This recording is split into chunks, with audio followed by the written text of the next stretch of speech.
Oke, dari pemahaman yang di atas dapat dikemukakan bahwa implementasi kurikulum adalah operasionalisasi konsep kurikulum yang masih bersifat potensial.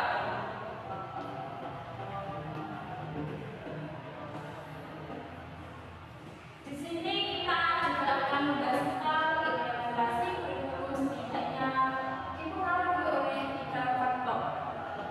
Yang pertama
dengan memberi salam, terus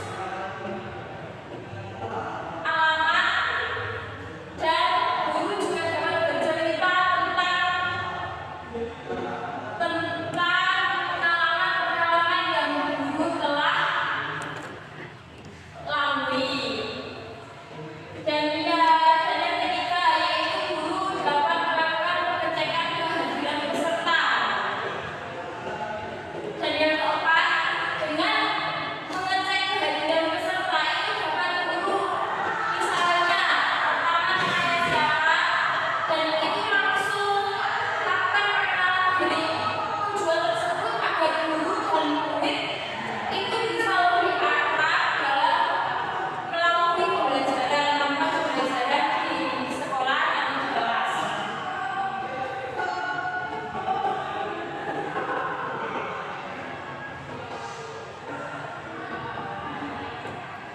Dan yang keempat kedua yaitu penutup. Penutup merupakan kegiatan akhir yang dilakukan guru untuk mengakhiri pembelajaran.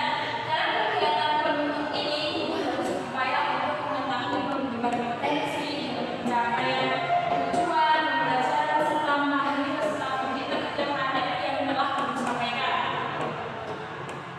Oke. Di sini untuk melakukan kegiatan berikut, guru dapat melakukan untuk di akhir pembelajaran itu guru dapat melakukan menarik kesimpulan. Dan kesimpulan itu gimana? Guru akan menjelaskan kesimpulan dari materi yang telah dijelaskan oleh guru tadi. Dan yang kedua yaitu mengajukan beberapa pertanyaan. Mengajukan beberapa pertanyaan itu peserta didik itu tujuannya seperti tadi untuk mengetahui sebagai mana jauh murid itu memahami materi apa yang guru sampaikan dan seberapa paham murid kepada mata pelajaran yang sedang berlangsung. Ada beberapa kegiatan sih yang dapat dilakukan guru untuk menutup kegiatan pembelajaran. Oke, kegiatan pembelajaran yang dapat guru lakukan untuk menutup pembelajaran antara lain yaitu meninjau kembali materi yang telah disampaikan, dan yang kedua mengadakan evaluasi. Evaluasi untuk mengetahui rumusan yang dapat dicapai peserta didik, yaitu untuk mengukur kepahaman peserta didik dalam materi tersebut.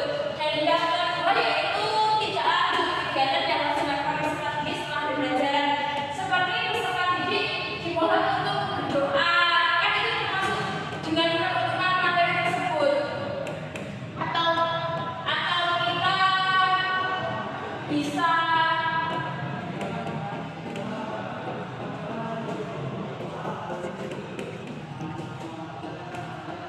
bisa lakukan lagi berdoa. Nah, untuk itu kita juga harus mengetahui prosedur yang dilakukan dalam membentuk pembelajaran antara lain sebagai berikut.